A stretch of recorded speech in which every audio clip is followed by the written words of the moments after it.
Kisah ini bercerita tentang seorang wanita cantik asal kota Istanbul, Turki bernama Suleset berumur 23 tahun. Dia harus kehilangan ibunya pada saat dia berumur 13 tahun. Di saat dia harus membantu bekerja meringankan ekonomi keluarga, malah dimanfaatkan oleh bosnya. Bagaimana kisahnya? Tetap di Beturban.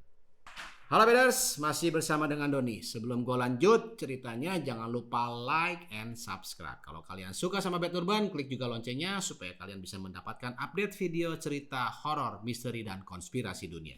Karena dunia selalu punya cerita.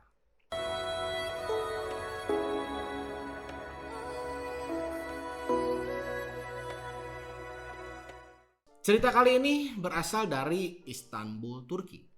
Seorang wanita bernama Suleset lahir dari sebuah keluarga yang cukup sederhana.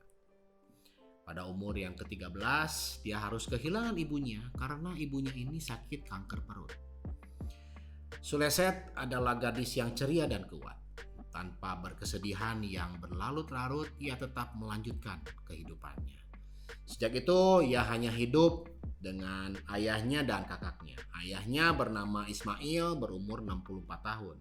Kakaknya yang sudah menikah bernama Enol. Dan istrinya bernama Songul. Nah, singkat cerita, setelah lulus SMA, Sule mengambil kuliah jurusan tekstil di Universitas Gazi. Dengan harapan suatu hari nanti dia bisa hidup mandiri dan membantu ekonomi keluarganya. Kemauan belajarnya begitu kuat supaya bisa sukses di kemudian hari. Selain itu, perhatian kepada keluarganya pun begitu besar. Suatu kali ayahnya sakit keras. Sule memutuskan untuk mengambil cuti kuliah selama 1 tahun agar bisa merawat si ayah. Nah, karena pekerjaan kakaknya ini, si Enol ini hanya seorang security, Sule pun harus membantu ekonomi keluarga. Sehingga dia memutuskan untuk bekerja sambil kuliah. Waktu itu Sule harus mencoba melamar ke sana ke sini, berpindah-pindah kerja. Dan suatu kali dia mendapatkan kesempatan untuk bisa bekerja sebagai asisten. Mungkin gajinya cukup lumayan. Tapi sialnya, perusahaan tempat Sule bekerja itu tidak bisa menutupi beban hutang perusahaan. Bahkan dikatakan bosnya ini sempat kabur ke luar negeri. Gaji karyawan tidak bisa dibayarkan berbulan-bulan, termasuk Sule yang akhirnya harus di-PHK. Nah, di dalam kebingungannya Sule ini mencari pekerjaan yang lain, dia teringat dengan mantan bosnya yang bernama Chagatai Aksu. Nah, waktu itu dia teleponlah ke si Aksu ini, dia curhat bagaimana perusahaan yang sebelumnya ini kabur bosnya. Dia nggak dibayar gajinya untuk beberapa bulan dan akhirnya dia juga di-PHK gitu. Nah, dia curhat kepada si Aksu ini berharap Aksu ini bisa memberikan saran atau mungkin tempat relasi perusahaan yang bisa dijadikan tempat kerja buat Sule. Nah, setelah mendengarkan cerita si Sule ini, si Aksu pun berjanji akan membantunya. Suatu hari ketika Aksu menghubungi Suleset, memberikan kabar berita, yaitu mengabarkan bahwa ada nih kolega relasinya gua katanya sedang membutuhkan seorang pekerja asisten, namanya Brad Arkan. Nah, setelah mendengarkan hal itu, Sule cukup bahagia dan senang mendengarkan hal itu.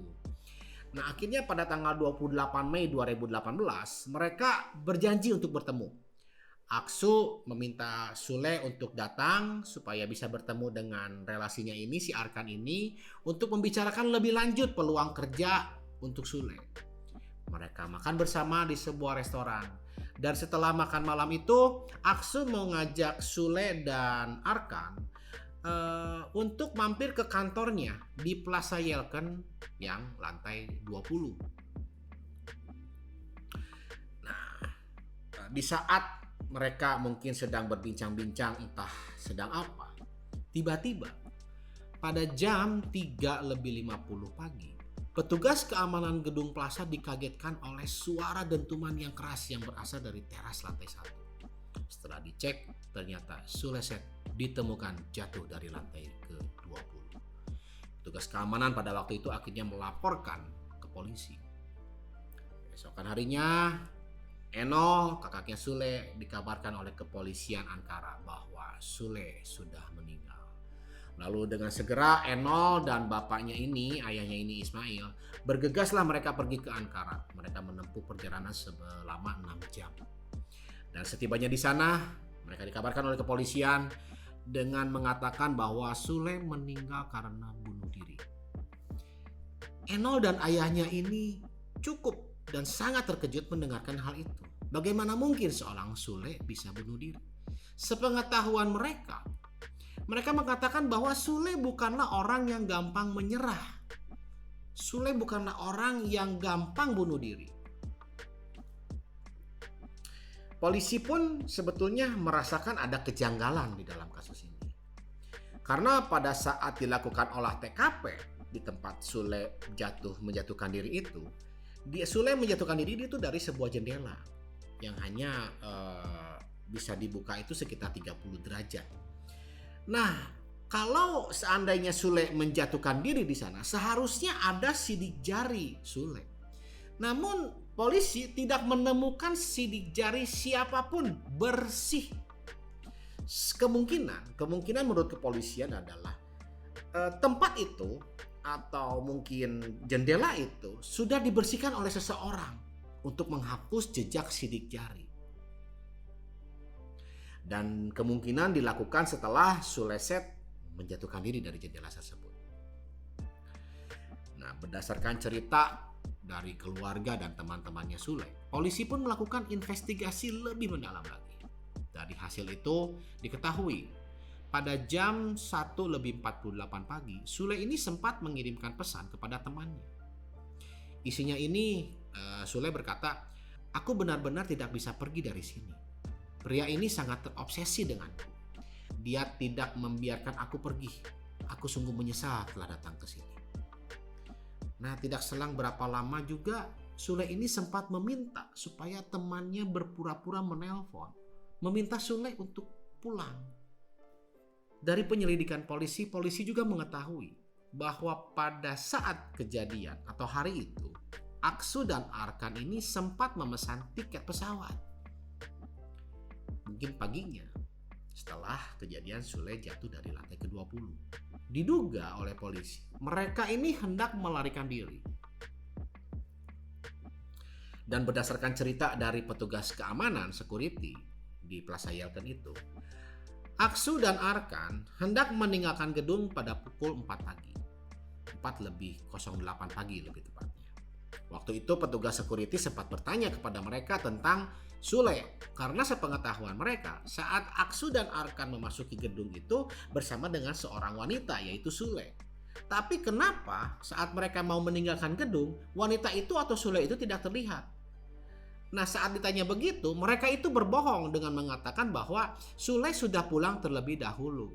Tapi CCTV tidak bisa bohong. Dari hasil CCTV tidak pernah terlihat Sule meninggalkan gedung. Nah, dari pihak kepolisian juga setelah melakukan otopsi, ditemukanlah dari hasil otopsi ini bahwa darah Sule mengandung obat tidur.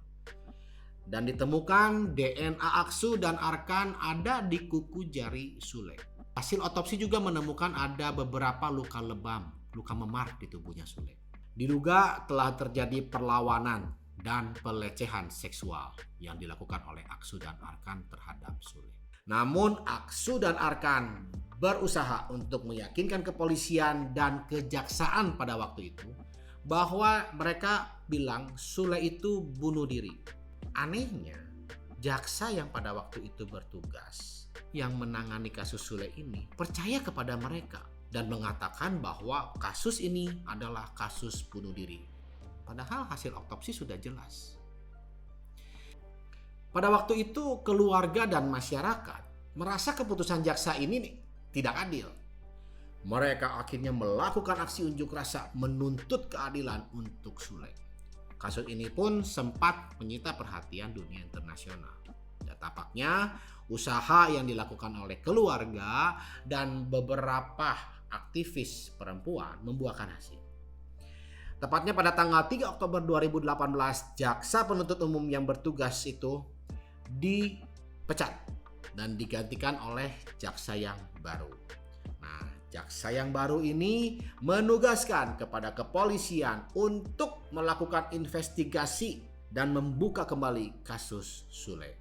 Akhirnya kepolisian menangkap Aksu dan Arkan untuk diinterogasi.